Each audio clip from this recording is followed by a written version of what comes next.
69ನೇ ಬಾಬಾ ಸಾಹೇಬರ ಪರಿನಿಬ್ಬಾಣ ಹೊಂದಿದಂಥ ದಿನ.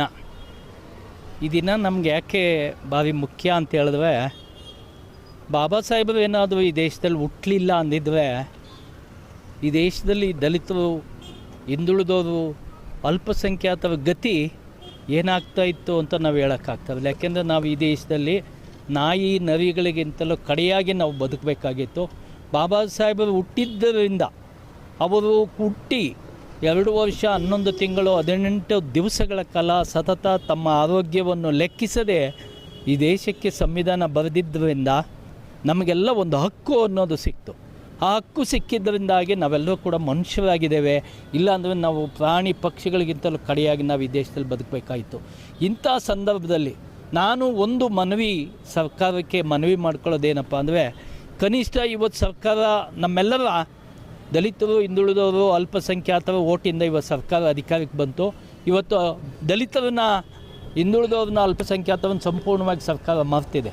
ಏನು BJP ಆಳ್ವಿಕೆ ಏನು ಮಾಡ್ತಾ ಇತ್ತೋ, ಒಡೆದು ಆಳುವ ನೀತಿ ಥರ ಉಳ್ಳೋರನ್ನ ಮಾತ್ರ ಜೊತೆಯಲ್ಲಿಟ್ಕೊಂಡು ಬಡವ್ರನ್ನ ನಿರ್ಲಕ್ಷ್ಯ ಮಾಡ್ತಾ ಇತ್ತು. ಆ ನೀತಿಯನ್ನು ಇವತ್ತು ಕಾಂಗ್ರೆಸ್ ಕೂಡ ಅನುಸರಿಸ್ತಾ ಇದೆ. ದಯಮಾಡಿ ನಾನು ಮನವಿ ಮಾಡ್ಕೊಳ್ತೇನೆ, ಅದನ್ನು ಮಾಡಬೇಡಿ. ದಯವಿಟ್ಟು ನಿಮ್ಮನ್ನು ಅಧಿಕಾರಕ್ಕೆ ತಂದಂಥ ಜನರ ಸಮಸ್ಯೆಗಳನ್ನು ಪರಿಶೀಲನೆ ಮಾಡಿ, ಅವ್ರ ಕಷ್ಟಗಳು ಏನಿವೆ, ಕನಿಷ್ಠ ನಾವು ಹೇಳೋದೇನು ಅಂದರೆ, ಅವರಿಗೆ ಕನಿಷ್ಠ ಸಿಗಬೇಕಾದಂಥ ಮೂಲಭೂತ ಸೌಲಭ್ಯಗಳು, ಎಲ್ಲೋ ಒಂದು ಕಡೆ ಭೂಮಿ, ಸೂರು, ಮನೆ, ಈ ಥರದ ಸಣ್ಣ ಪುಟ್ಟ ಇವತ್ತು ಬಡವರ ಸಮಸ್ಯೆಗಳು, ಯಾವುದೇ ಕಚೇರಿಗೆ ಹೋದರೂ ಕೂಡ ದುಡ್ಡು ಇಲ್ಲ ಅಂದರೆ ಆಗಲ್ಲ. ನಾವೆಲ್ಲರೂ ಕೂಡ ವಿಷ ಕುಡಿಯುವಂಥ ಪರಿಸ್ಥಿತಿ ಬಂದಿದೆ.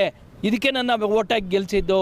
ಈ ನಿಟ್ಟಿನಲ್ಲಿ ಒಂದು ಮುಖ್ಯವಾದಂಥ ವಿಷಯನ ನಾವು ಇವತ್ತು, ಏನು ನಮಗೆ ಸ್ವತಂತ್ರ 47ರಲ್ಲಿ ಸ್ವತಂತ್ರ ಬಂತು, ಸ್ವತಂತ್ರ ಬಂದಾಗಲಿಂದ ಇಲ್ಲಿ ತನಕ ಕೂಡ ಒಬ್ಬ ದಲಿತ ಈ ರಾಜ್ಯದ ಮುಖ್ಯಮಂತ್ರಿ ಆಗಲಿಲ್ಲ.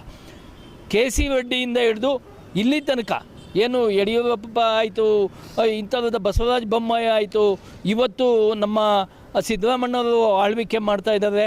ಕನಿಷ್ಠ ನಾವು ಇವತ್ತು ಕೇಳ್ತಾ ಇರೋದು, ಒಬ್ಬ ದಲಿತ ಮುಖ್ಯಮಂತ್ರಿ ಯಾರೇ ಆಗ್ಬೋದು. ದಲಿತರಿಂದನೇ ಕಾಂಗ್ರೆಸ್ ಈ ದೇಶದಲ್ಲಿ ಉಳಿದಿರೋದು ಕೂಡ. ದಲಿತರಿಂದ ಕಾಂಗ್ರೆಸ್ ಉಳಿದಿದೆ ಅಂದರೆ ದಲಿತರನ್ನೇ ಯಾಕೆ ಒಬ್ಬರನ್ನ ಮುಖ್ಯಮಂತ್ರಿ ಮಾಡಬಾರ್ದು? ಯಾರೇ ಆಗಲಿ, ನಾವು ಯಾರು ಇಂಥವ್ರನ್ನ ಮಾಡಿ ಅಂತ ಹೇಳಲ್ಲ. KH ಮುನಿಯಪ್ಪ ಸೀನಿಯರ್ ಇದ್ದಾವೆ, ಖರ್ಗೆ ಸಾಹೇಬರು ಇದ್ದಾವೆ, ಪರಮೇಶ್ವರ್ ಇದ್ದಾವೆ, ಸತೀಶ್ ಜಾರಕಿಹೊಳಿ ಸಾಹೇಬರು ಇದ್ದಾವೆ. ಯಾರನ್ನಾದರೂ ಒಬ್ಬರನ್ನ ಈ ರಾಜ್ಯದ ಮುಖ್ಯಮಂತ್ರಿ ಸ್ಥಾನದಲ್ಲಿ ದಲಿತರನ್ನು ಕುಳ್ಳಿರಿಸಲೇಬೇಕು ಅಂತ ನಾವಂತೂ